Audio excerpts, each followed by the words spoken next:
आइए दोस्तों, विश्व भारती में आपका स्वागत है। और आज हम पढ़ने वाले हैं जो भारत सरकार ने यूक्रेन में जो रूस ने हमला किया है, उस युद्ध में जो यूक्रेन में फंसे हुए भारतीय स्टूडेंट हैं उनको बचाने के लिए हमारे माननीय महोदय नरेंद्र मोदी ने ऑपरेशन गंगा की शुरुआत किया है। ऑपरेशन गंगा यूक्रेन में जितने सारे स्टूडेंट फंसे हुए हैं, यूक्रेन में रूस ने जो हमला किया है उसको राहत कार्य देने के लिए बहुत से देशों ने मदद करने का आश्वासन दिया है। लेकिन भारत की सबसे बड़ी चुनौती ये है कि इस समय जितने भारे स्टूडेंट हैं, कम से कम यूक्रेन में डाटा के अनुसार जो भारत के राजदूत ने, भारत राजनयिक ने जो डाटा दिया है उसमें से कम 20,000 दोस्तों 20,000 कम से कम वहाँ पर भारतीय मौजूद है। और 20,000 में 18,000 स्टूडेंट हैं। 18,000 इसमें स्टूडेंट हैं। स्टूडेंट वहाँ पर जाना, ये मेडिकल की पढ़ाई के लिए स्टूडेंट वहाँ पर रहते थे। वहाँ पर मेडिकल की पढ़ाई इसलिए स्टूडेंट ज़्यादा रहते हैं क्योंकि वहाँ पर मेडिकल की पढ़ाई में कम से कम 30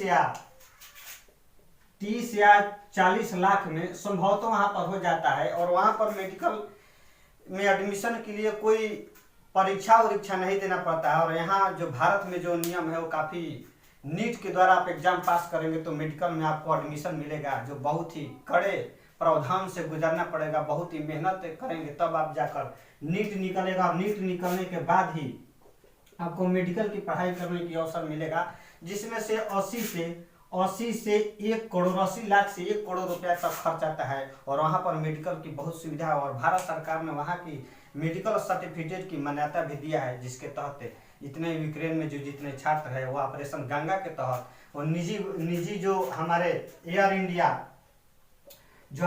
इंडिया या बोइंग 786 जो जहाज है उसके द्वारा लाया जा रहा है बुडापेस्ट की राजधानी के तहत। वहाँ पर जो निकाले जा रहे हैं उसमें जितने भी स्टूडेंट हैं उनको निकाले जा रहे हैं। तो आइए देखते हैं कि इससे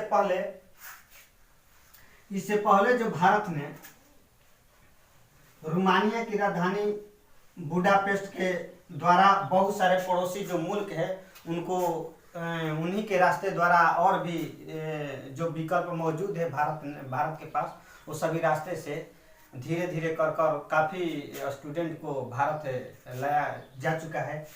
तो आइए, इससे पहले जो ऑपरेशन भारत ने इससे पहले भी ऑपरेशन भारत ने कईयों राहत कार्य किया है दूसरे देशों में। तो एक हमारा कुवैत एयरलिफ्ट 1990 में 2 लाख भारतीयों को वापस लाया था। भारत ने 2 लाख, वर्ल्ड रिकॉर्ड है, गिनीज बुक में वर्ल्ड रिकॉर्ड है। 2 लाख भारतीयों को भारत सरकार ने वापस लाया था। उसके बाद ऑपरेशन सेफ 2011 में लीबिया में गृह युद्ध छिड़ गया था। लीबिया में गृह युद्ध का मतलब है वहाँ की जनता में विद्रोह हो जाना का गृह युद्ध कहते हैं। वहाँ की जनता ने गृह युद्ध छोड़ दिया था। तो इसी गृह युद्ध में 15,000 भारतीयों को वापस लाने का काम हमारे भारत सरकार ने किया था।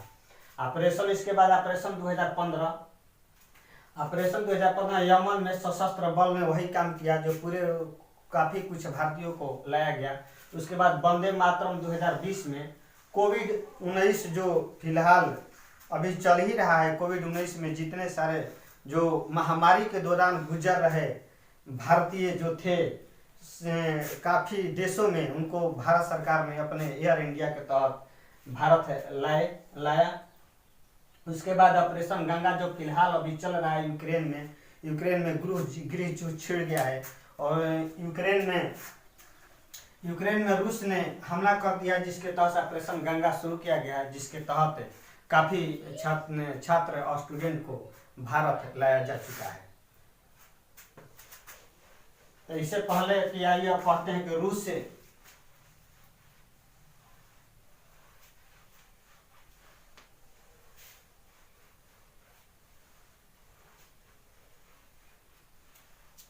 आइए हमारे पास जो डेटा है कि रूस कितना शक्तिशाली है, रूस के पास कितने यह कयास लगाया जा रहा है, अनुमान लगाया जा रहा है कि रूस परमाणु हमला भी कर सकता है। तो आइए, कुछ ऐसे देश हैं जो परमाणु शक्ति से संपन्न है।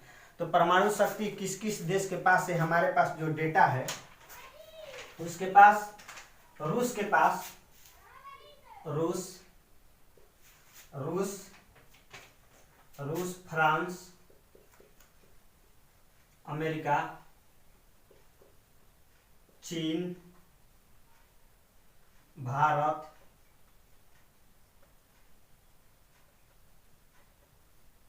पाकिस्तान। तो रूस के पास 5,997 परमाणु बम या हथियार है। उसके बाद फ्रांस के पास 290, अमेरिका के पास 5,428,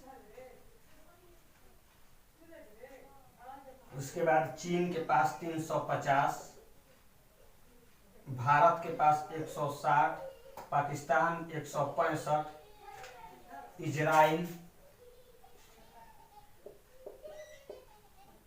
के पास 90, उत्तर कोरिया के पास 20। तो ये हमारे डाटा है जिस देश के पास परमाणु हथियार है, परमाणु बम है। रूस के पास 5,997 है, जिसमें से कम 1500 एक्सपायर है। एक्सपायर होने का मतलब यह है कि वो परमाणु बम निष्क्रिय रूप में रखा गया है, जो चालू की हालत में अभी नहीं है, माने चालू उसको नहीं है, उसको कई और काम में लगाए जा रहे होंगे। फ्रांस के पास 290 है, अमेरिका के पास 5,428 है, चीन के पास 350 है, भारत के पास 160 और पाकिस्तान के पास 165 है। ये आंकड़े करीब करीब सही है, लेकिन भारत चाहे कोई भी पड़ोसी देश है अपने आंकड़े सही नहीं बताता है। हो सकता है कि भारत के पास ज़्यादा हो या पाकिस्तान के पास कम हो या पाकिस्तान के पास ज़्यादा हो, लेकिन अभी ये आंकड़े ये बता रहे हैं। इजराइल के पास 90 है, उत्तर कोरिया के पास 20 है। तो ये आंकड़े है हमारे पास। दूसरे विश्व युद्ध में दोस्तों, दूसरे विश्व युद्ध में जिस परमाणु हथियार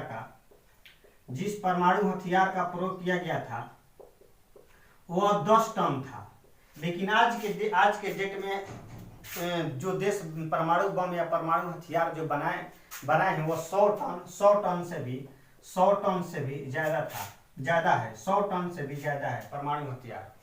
तो उस समय काफ़ी कम क्षमता वाले परमाणु बम था। 1945 में जापान की शहर हिरोशिमा पर 1945 में अमेरिका द्वारा गिराया गया पहला परमाणु बम था। उसके बाद अभी तक कोई भी परमाणु बम किसी भी देश पर गिराया नहीं गया है। तो ये हमारे 4 थे, कुछ आंकड़े थे, इनको ध्यान में रखिएगा और चलते हैं अगले वीडियो में। कल मिलेंगे, तब तक के लिए धन्यवाद।